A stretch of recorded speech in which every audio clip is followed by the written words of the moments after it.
नाज़रीन अवां खे अहम ख़बर ॾींदा हलूं त वफ़ाक़ी काबीना मालियाती बिल 2020-21 जी मंज़ूरी ॾेई छॾी।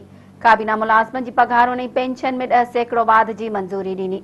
वज़ीर आज़म इमरान ख़ान जी सदारत हेठि वफ़ाक़ी काबीना जे इजलास में बजट क़ौमी असेंबली में पेश करण जी मंज़ूरी ॾिनी वई।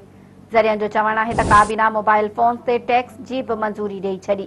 काबीना इजलास में वज़ीर आज़म खे ब्रीफिंग ॾींदे ॿुधायो त एहसास प्रोग्राम जी बजट में वाध कई वई आहे। वज़ीर आज़म हुकूमत ऐं इत्तहादी पार्टियुनि जे मेंबरनि खे क़ौमी असेंबली इजलास में भरपूर शिरकत जी हिदायत करे छॾी। नाज़रीन भेरो ॿीहर अवां खे ॿुधाईंदा हलूं त वफ़ाक़ी काबीना मालियाती बिल 2020-21 जी मंज़ूरी ॾेई छॾी।